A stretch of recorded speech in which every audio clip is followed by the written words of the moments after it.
So good afternoon everybody and welcome to our panel event for the launch of Broadcast Revolution's new and unique evaluation tool, Impact. Over the next half an hour we're going to be talking about all things evaluation, everything from the challenges, the flaws, the opportunities and how PRs should be looking to evaluate their campaigns. For anybody who is watching and wants to engage via Twitter, our handle is @BroadcastRevo and our Instagram is @BroadcastRevolution. I'm really pleased to be joined by Richard Bagnall, co-managing partner of Global Media Intelligence Specialist CARMA International and chair of AMEC, Steph Bridgeman, founder of Experienced Media Analysts and actually who we worked with to develop the Impact tool, and Phil Caplin, founder of Broadcast Revolution. So thank you so much everybody and good afternoon. I thought it'd be really good to kick off really with looking at evaluation.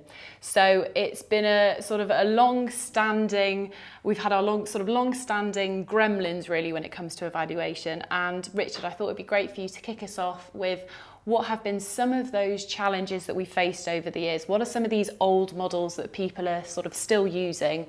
And what should we be doing really? Yeah, you bet. Well, first of all, thanks for having me here. I've been a member of AMEC for 26 years. I've been chair for the last 6 years, and before that I was a PR and comms professional myself. So I speak with empathy for the PR and comms profession. One of our biggest challenges is that we think that measuring is a complex, complicated thing, and so we don't lean into it. We don't pay enough attention. We sort of try to outsource thinking, outsource the work, say we're the creatives, we're the comms pros, we'll leave that to somebody else. That's a huge mistake. It's a huge flaw. Since 2008, 2009, with the financial crisis, I think we all thought that was bad. We've been living in an age of accountability. I think CFOs everywhere have been looking to demand that all parts of their business are generating value for the business. So we thought it was bad in the financial crisis, then we had Brexit, then we had the pandemic, and now of course we've got this horrific situation in Europe as well with the war.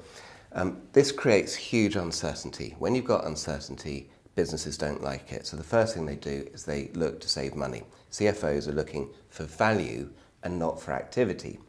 Now, the biggest problem that comms professionals have done by not leaning in and thinking about how to measure properly is that they've defaulted to the metrics that get thrown at them. And these are activity-driven metrics. These are how much volume have you created, how many likes, shares, retweets, how many impressions. They're all activity-driven metrics. And the problem is, it just shows that you've been busy. It doesn't show that you've achieved anything that actually matters to the organisation. It doesn't show that you've really created value. So I think the number one problem we have is that we are confusing busyness with value, and that's something that we really have to get right. The other issue I think is that we've, since the industry began, I'm delighted to be here with Steph, who Steph and I worked together all those years ago. I think we've been on the journey 25 years ago, for a long time. Is that this industry began in its early years all that time ago as a media content analysis business, and so content evaluation was a proxy for measurement, and of course it's only part of the story. What we talk about at AMEC is measuring outputs, outtakes and outcomes, and the outputs is the media content, and that's where this industry began, and we have to help the industry understand that you need to not throw that away. Not at all. You need to do it really well, but you need to blend it with understanding what people now think, the outtakes, and understanding what they've now done, the outcomes. And that's why at AMEC, and Steph's a board director as well at AMEC, we work on educating the market on that type of stuff. And of course, at my business, CARMA, as well, we help people put this into practice in terms of taking the content that they've generated, linking it through to the outtakes and the outcomes. AMEC does free educational resources, the Barcelona Principles, the Integrated Evaluation Framework, and I know we'll talk later about the importance of planning and the planning support stuff as well. So I hope that helps set the scene a bit about the industry. Yeah, definitely. And you already sort of started to mention what we should be doing from an outcomes and outputs perspective when it comes to evaluation. But I wondered, Steph, if you could expand on, we know kind of what where evaluation has gone wrong in the past, but what does good evaluation look like, and what does best practice look like when it comes to evaluation? Well, it really speaks to those kind of categories that Richard was just talking about. Is the importance of realising that there has to be a measurable objective at the beginning. Important to understand that there are many parts to perhaps a communications campaign. There could be an element of broadcast, there could be online, there could be social, and it's about bringing in lots of different data points together often to understand the kind of combined and holistic role that they play in creating an impact for the organisation. It's really important to look just beyond the numbers and the vanity metrics. So vanity metrics could be things like very broad reach figures, very high audience figures and so on, and not really taking account of those qualitative aspects, the sentiment towards your organisation, or the quality of the message delivery, or the strength of the message delivery from a spokesperson, for example. So it's definitely been a move towards not counting the things that are easy to count, but actually counting the things that matter, and really focusing on those qualitative aspects to make sure that you're reporting back to your client or organisation in a meaningful way, so that you can demonstrate the broad impact that your comms campaign has had. And we know that just coming to you, Phil, we know that there's been a bit of a gap here in terms of where broadcast PR campaigns have been evaluated. Has it really changed over the last sort of 20 years that you've worked? And why do you think that's the case? Well, as you say, having been doing this for about 20 years, evaluation for me has been the one thing that really hasn't moved.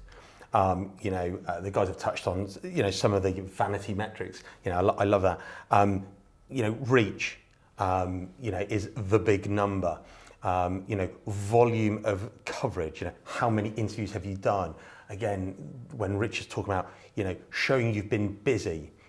How many people do broadcast just to keep a spokesperson busy?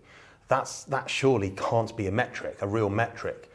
And so for 20 years, there's been this gulf of reporting the same ways. And, there are so many more ways to look at it, and it's not developed. And that's why, for me, the broadcast industry had to catch up. You talk about the Barcelona principles, you had to look at more things than just one or two metrics, because it's far more complex.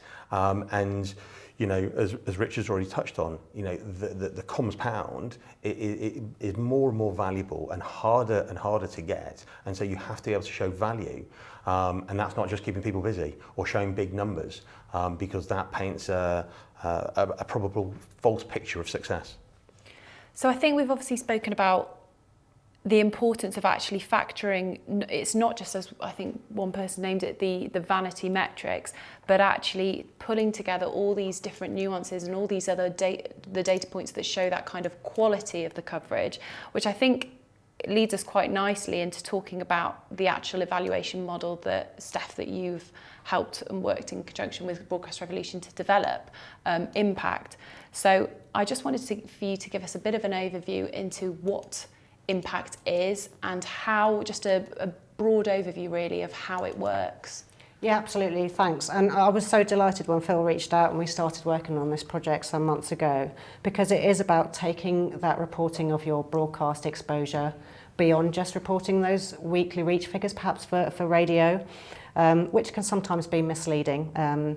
So it's about taking the various different factors that bring together a sort of mark of success for a broadcast campaign. It's about loading that onto an information sheet, noting where your radio broadcasts were, which stations they were on, but also taking into account, for example, the duration of the piece, the strength of the message delivery. There may be multiple messages you're trying to convey in a campaign, and it's important to be able to assess against that. And also the type of spokesperson and the success that they have had in conveying the messages. Also, whether that content was put on a national news outlet or a regional news outlet, and of course taking into account elements to do with reach, but not placing the sole element of that evaluation on that reach figure, but bringing in all of those other factors into account.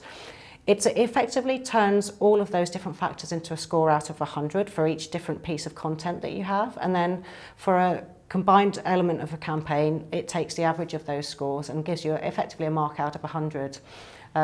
It's a 100-point scores are very useful. People find them easy to understand. I know that we use a lot of Google Trends data, for example, in our work, and that's normalised on a 100-point scale. I think we'll refer back to our schoolwork. It was always marked out of 100, so we have an understanding of even what good looks like.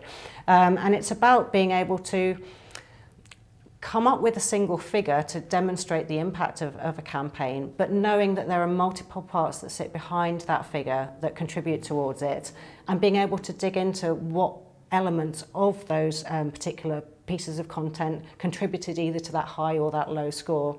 And it's then about being able to objectively assess the strength of the campaign vis-a-vis another campaign. And that's the nice thing about these kind of scoring systems. I know a lot of clients have worked towards having these single point scores. It's the ability to be able to perhaps compare within an agency different clients against each other, but also even within the same client, different campaigns against each other. So it's about that element of our objectivity. I think there's a lot there, obviously, that would be good to just sort of spend a little bit more time talking about. Obviously, you mentioned there the score out of 100. So if we're looking at a campaign score, are there certain benchmarks within that of what performs as a very good campaign? Is there a certain level, or what a campaign that needs improvement? How do you kind of work out those boundaries? Yeah, we've tested out on quite a lot of the past Broadcast Revolution campaigns. There are some bandings, around about the 40 mark is what we've called sort of opportunity for improvement, over 70 I think, isn't it, which is a strong campaign. So it's about understanding those kinds of levels, and I think what's useful is to be able to understand that, if a particular campaign scores 65, for example, to be able to know what are the levers that you can push or pull to be able to take that to a strong campaign, and then being able to report that back to the client, being able to benchmark that activity, and perhaps set yourself pressing targets for future campaigns to improve upon it. And I think that's for me is probably the most interesting element of it, because it's not for me, being at school and getting a grade. It's like, you got 70. That's great. For me, it's not about that. For me, it's saying you got 70, so that puts you on a chart. That might be higher or lower than one should be. But it's, where could you improve next time? Where could we have improved this time? What opportunities did we miss from not planning, or not taking an opportunity, or not being able to fill an opportunity, etc. And to be able to look at that and say, so they are, they were the opportunities, and they are the opportunities moving forward to create better broadcast, basically. And so for me, it's just the opportunity to be able to say, whether it was good, bad, or indifferent, opportunities to improve or not. For all of them, there must be those opportunities, but this will be able to highlight where the weaknesses were, or the opportunities were in it. Because I think that's quite interesting, because we talk about evaluation in terms of looking back and analysing campaigns, but actually this tool and other evaluation tools also play a part in planning and forward planning. So Richard, I wondered if you could sort of talk to us a little bit about how, in your experience, how that sometimes might be missed from evaluation, and actually if there's actually people could be making much better use of evaluation in their forward planning. It's totally missed in too many evaluation programs. I had a call that I remember clearly to this day. One night I was working late in the office, and a PR agency account manager phoned me up, and she said, "Can you measure my campaign for us, please?" And I said, "Yeah, absolutely. How many clips you got?" 300 or something.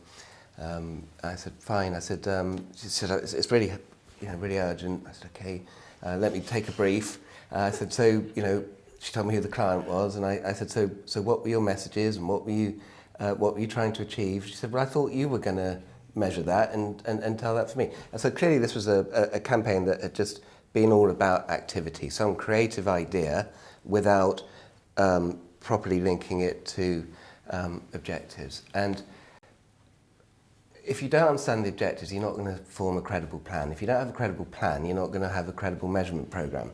And I remember being at a CIPR event as well, maybe 8-9 years ago, and it was Chatham House rule.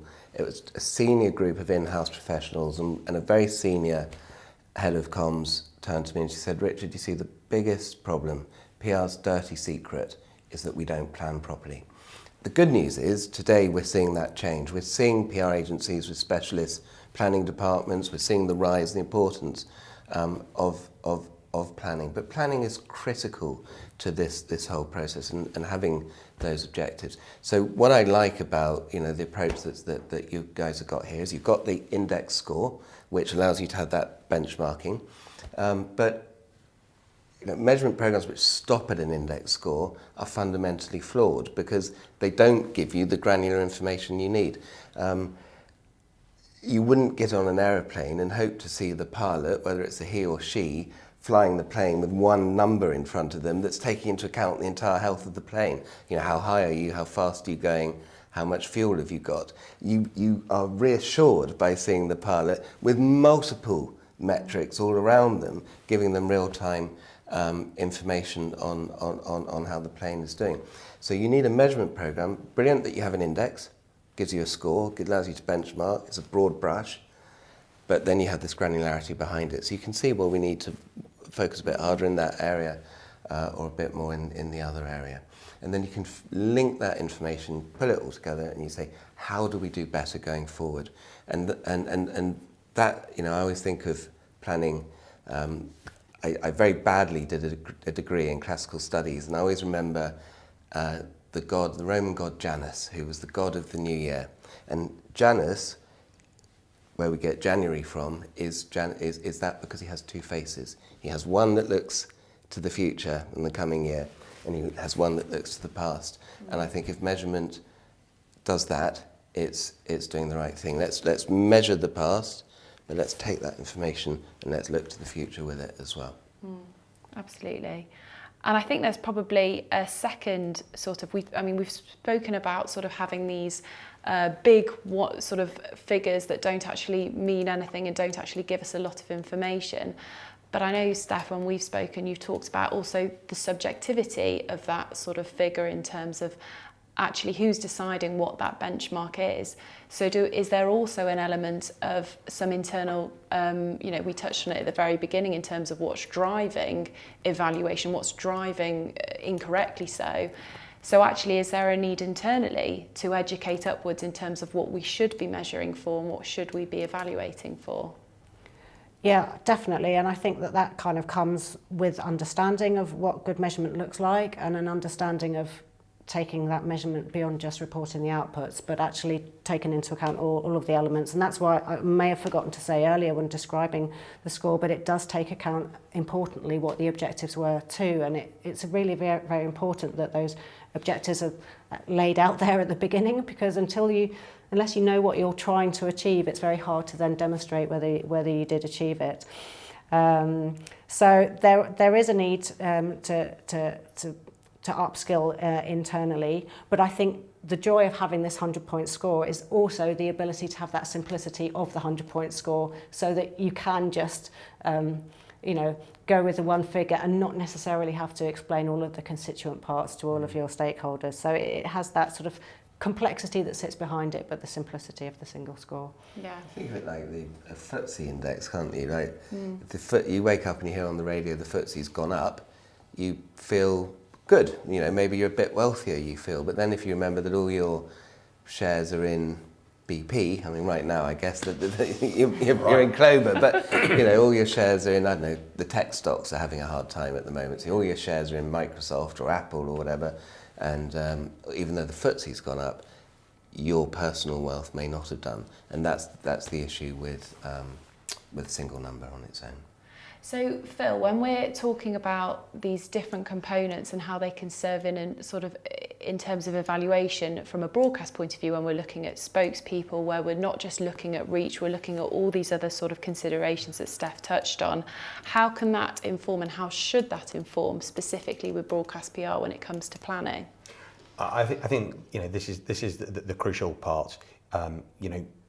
Historically, broadcast has been seen as an afterthought, something where a broadcast agency would get called and asked to do work a few days later, a week or two later.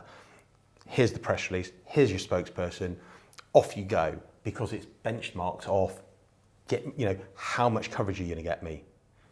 What reach are we looking at?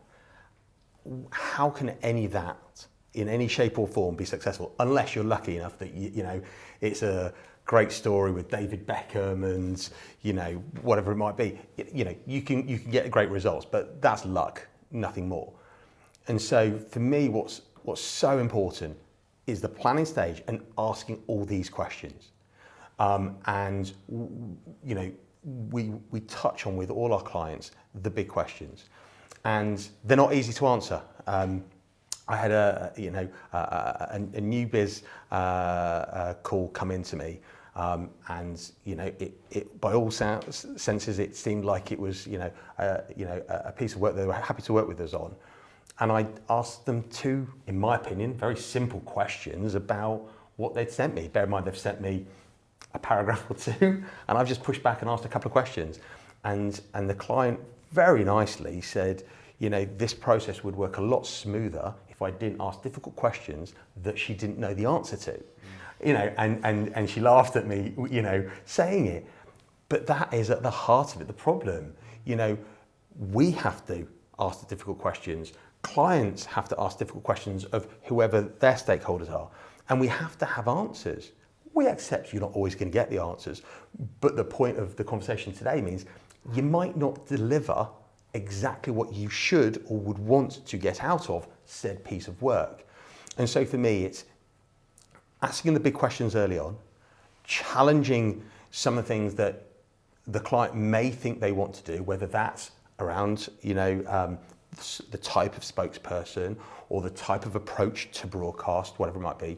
And then be able to say, and the most important thing, as Steph just said, is what's the objective of the piece of work you're setting out to do? Why are we doing it? Just to tick a box? Not good enough, And the biggest question, which we all accept is the hardest question to answer, is what is the outcome from the business that shows success? And I think with a little bit of thought, you can get close to answering those questions more often than not. But at least we've got to try. And for me, that's the point.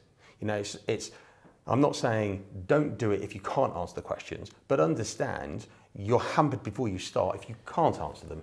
It's having the confidence to have that conversation with the stakeholders in the organisation up front. Yeah. And that's, when I talk about the industry needs to lean in and really think about evaluation and not outsource it to other people. Understand this stuff. It matters in this age of accountability that we're in. And actually the greatest thing about that as well is if you have those difficult conversations up front, you stop fearing measurement. Because it's no longer just this awful sort of metric that suddenly appears that you don't quite understand what it's telling you. It's something that you've bought into. You've defined, I think Steph used the expression, what success looks like, what one of us did earlier. You understand what success looks like. You have that conversation. And if your boss or your stakeholder has unrealistic expectations of what success might be, you have that conversation before you do the work.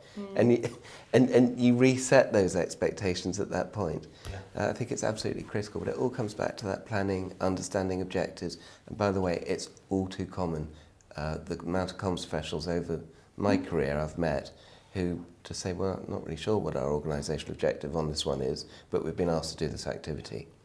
And also to push back on those sort of rather wishy-washy objectives about just increasing exposure or reach, but being that awkward child asking the question why 3 times, 5 times to get the real answer, which is perhaps not to increase reach, but to do something else. But you've got to ask that annoying question to get to that answer. Anyway, I mean, if your target audience is small and defined, it doesn't matter if you reach everybody. You don't want billions of impressions.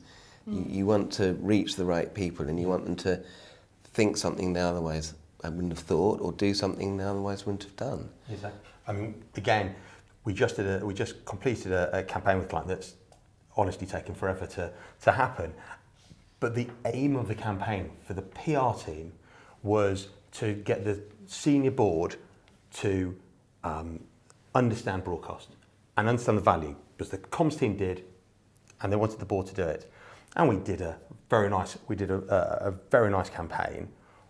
But the wife of a director heard an interview on Times Radio, called the husband, the director, and said, "Heard your company on the radio, isn't that great?" The director thought this was great, puts it on the WhatsApp group of the C-suite, and the chief exec is listening to it going, "This is fantastic." It's one piece of coverage, and it's very subjective, but it's the point of that showing visibility.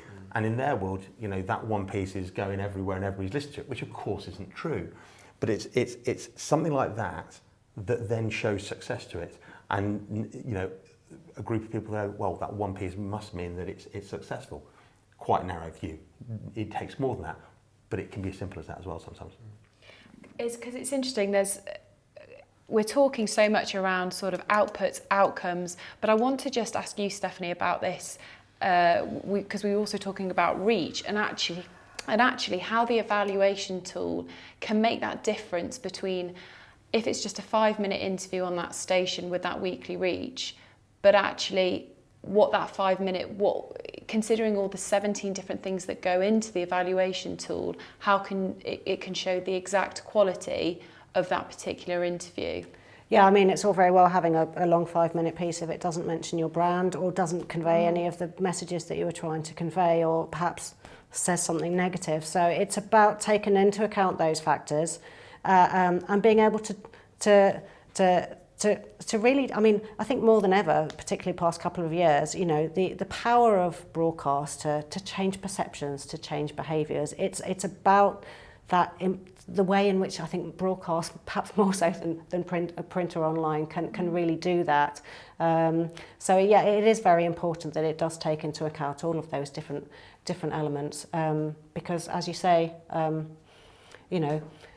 a long broadcast that doesn't hit all of those other qualitative factors and doesn't meet the objective is an activity that doesn't achieve the desired outcome. So perhaps could be counted as wasted efforts from that point of view. It's important that everything's done as efficiently as possible. And I just want to stay with just the tool itself, just because I know we've kind of given a bit of an overview in terms of the different elements that go into it, but just for anyone's understanding in terms, and we don't have to go into the detail of the weighting, but just more of a recap really in terms of how important that weighting is for objectives and for all the different areas you talked about. How does the tool essentially weigh that up and decide that? Yeah, a strong proportion of the weighting does go to, in terms of, did it hit the objectives, were the desired outcomes met? There's an important element towards the scoring system of the strength of the message delivery and the effectiveness of the spokesperson. So in a sense, we are downplaying the impact of the reach, because I think there are flaws in the way our reach figures come to us anyhow, and perhaps overstate the potential audience that might have been listening at 4:30 in the afternoon whenever that broadcast went out. So it's about taking into account elements of weighting towards the objectives, towards achieving the outcomes, but actually placing that importance on the message and the strength of the spokesperson. And just placing a smaller proportion. I'm not going to tell the exact proportions, because that's kind of me getting nerdy with models and so on. But it's making sure that they all contribute towards those to the end score. And shifting from that quantity to that sort of quality, those qualitative elements that feed into the coverage and sort of dictate its score as well. But again, I think that is the point. I think quality coverage is far more important than the quantity coverage. Probably saying that, we've already said it in different ways already, but that's so crucial. Landing 3 good bits of national coverage surely is going to score better than landing 100 pieces of community radio coverage. But this will show that, because against many parameters, it's going to score far higher. And evaluation fundamentally is also a long-term play, isn't it, Richard, in terms of making sure you evaluate, you're looking back and you're looking forward. But even with this specific tool, using it in a way that you will be not only just looking at it as short-term one-off project, but actually how it can really fuel your next 12 months, 2 years, however long, for evaluation. Yes. Yes. I mean, basically, yes. I'm not an expert on the tool. Obviously, Steph and you guys have devised the tool. Evaluation, a lot of people say, oh, doesn't your sort of evaluation programs, don't they just look at campaigns? Can you actually measure ongoing work? And of course, measuring ongoing work is hugely important. There's a point with evaluation as well, at what point you do it. So, comms takes time to have an effect. It takes time to decay as well. It's called its half-life. So, you need to take those type of things into account as well. Sometimes you can report on the outputs more quickly, but sometimes you have to wait a little longer for those outcomes and impacts to really show through. And so sometimes it's about that sort of quick win, being able to do your score, understand the strength of the message delivery, but just waiting that little bit longer to assess the overall outcome. And so what would you say if there was a client that still came to us tomorrow or came to you tomorrow that said, I know that this is good, but I still actually want to use this overarching big score? I suppose an elevator pitch for them to start thinking about evaluation differently, what would it be? Yeah, I mean, the approach we often take with clients that are wedded to one particular kind of, let's call it a vanity metric, that perhaps we would urge them not to focus on, is to be able to encourage them to look at both. Incorporate your new scoring systems or your new evaluation systems alongside it. Educate them, get them to see the value in that new way of reporting.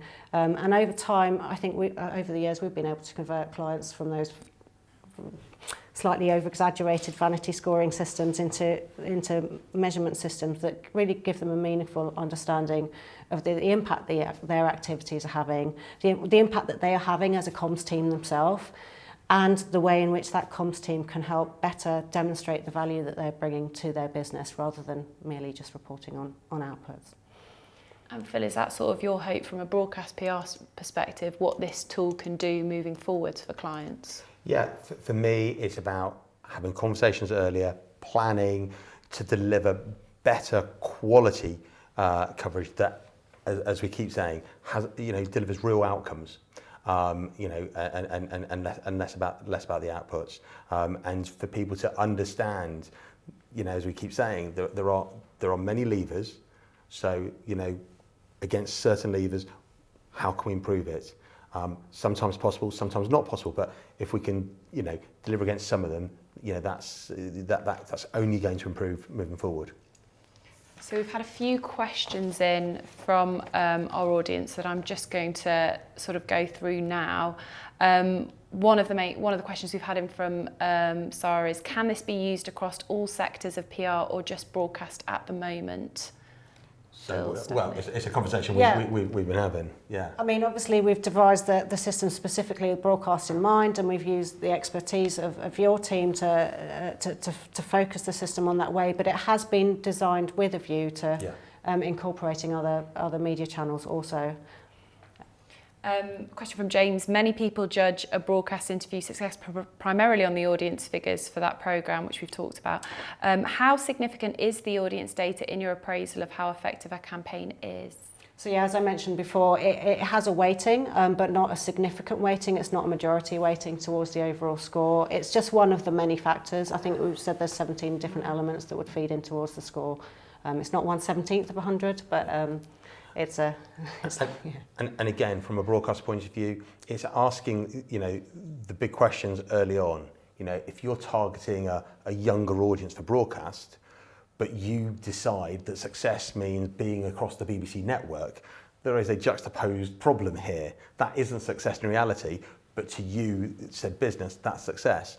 So it's asking these questions, challenging potentially what the client's thoughts are, hopefully getting them to understand that there is a better success out there. Therefore, you're able to evaluate it better, stronger, and moving forward, you're doing better. Question from Maribel. How do you think this new model will change the way in which the industry measures its campaigns, and how will clients be able to benefit from a model like this? Again, Steph, Phil, I don't know if that's what you want to answer. What I really love about it is the ability to be able to kind of compare apples with pears, so to speak, compare different clients against each other. So within an agency situation, I think that's really an interesting one, because clients have different budgets, different objectives, different elements that feed into a campaign, but to be able to judge those against a similar score allows you to be able to demonstrate the relative success of different clients' campaigns against each other. And then, as I say, within that, within your specific client group, to be able to compare then different campaigns against each other, I think can be really useful. Richard, we have a question for you from Pablo. How do you think this differs from existing offerings? Look, I'm not an expert on the system. Phil showed it to me, but I wouldn't say I'm an expert on it, and I didn't devise it. Steph worked with you guys on it. There are systems that factor different metrics together and create scores. I'd be lying if I said there weren't. They exist. So, I guess I'd say other scores are available. I think this is focused on broadcast. Broadcast has always been sort of at the lagging end of measurement, and I think that's because broadcast has always been at the lagging end of monitoring.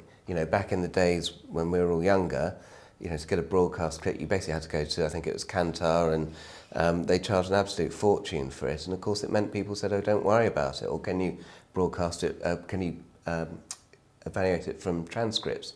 Which, of course, you miss a lot of the communication that's going on if you're just looking at the transcript anyway.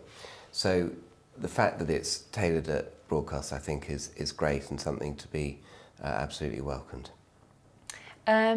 Phil, maybe this one's best for you, from Samira. Do you think clients will buy into impact as they're so used to a reporting system that has been standard for 20 years? Well, I hope so, is the short answer. Yeah.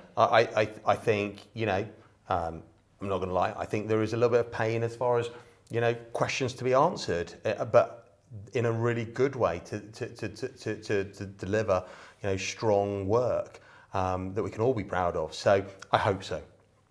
And maybe one for you, Steph and Richard. Why do you think reporting and PR remained largely unchanged for so long when other creative industry changed with the times? Why was PR sort of lagging behind? It has changed an awful lot, though, if you think back. I was going to say, it's changed a huge amount. Respectfully to the...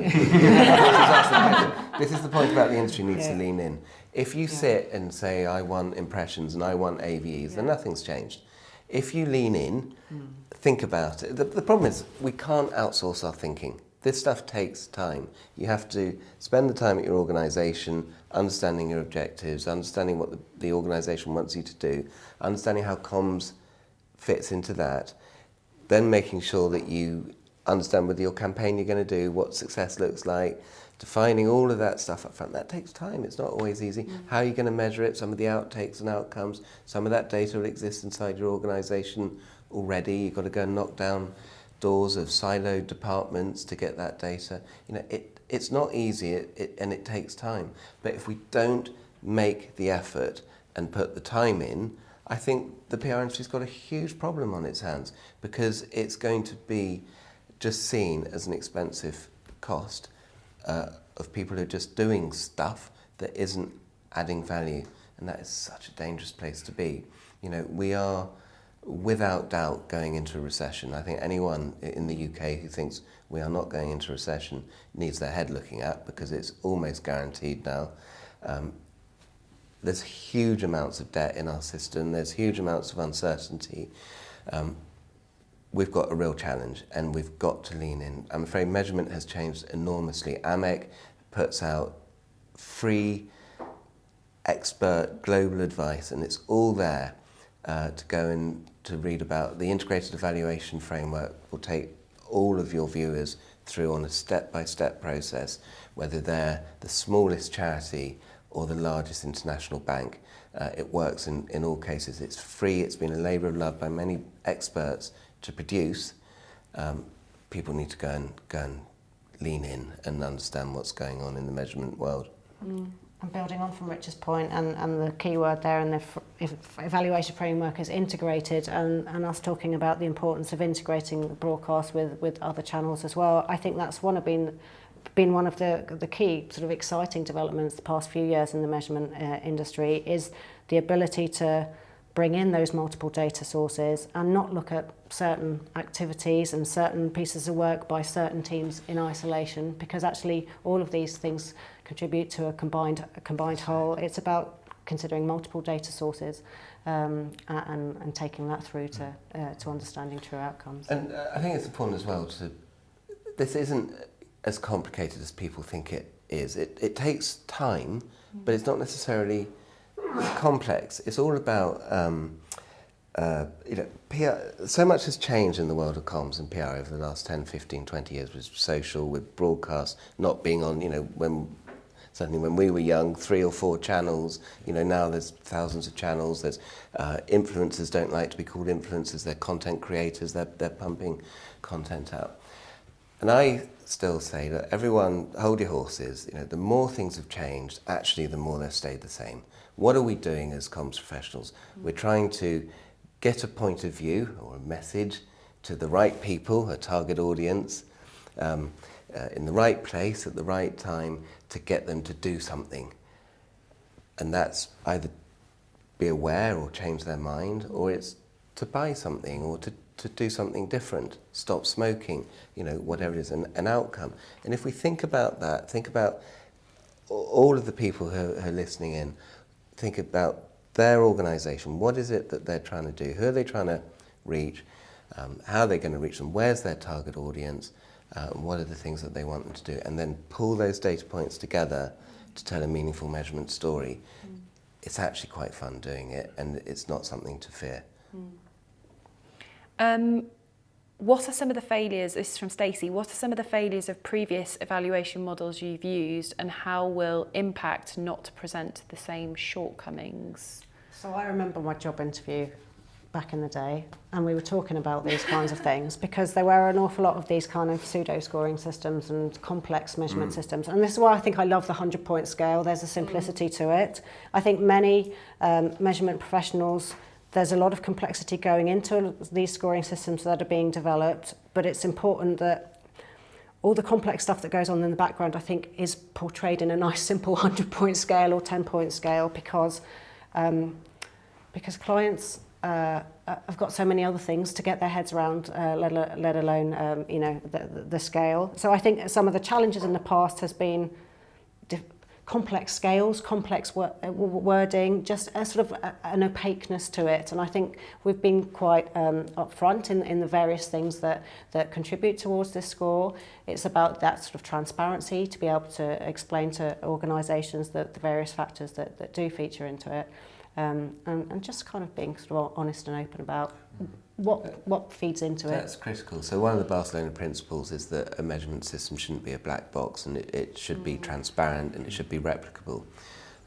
And Steph refers to her interview.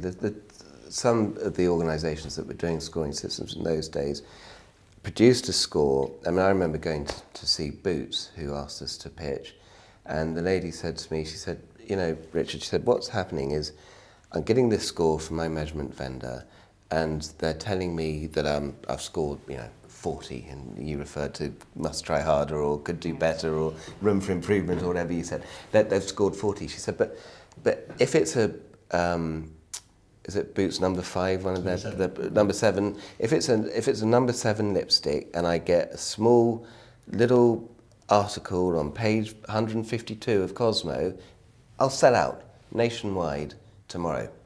But they say, because it's a small article, it's on page 152, it's buried away, it's not getting many points to the to the measurement system. So it's fundamentally flawed. I think we need to remember as well the words of George Box, who's a statistician, who says all models are wrong, but some are useful. And I think that is what we need to always remember with a model. It's not going to give you the definitive answer, but is it useful? And the viewers and the clients must take a look at this and make their decision. But I'm confident that it no doubt is. I think that's a good note to finish on. Absolutely. Thank you so much, Richard, Steph and Phil, and thank you to everybody who's tuned in today.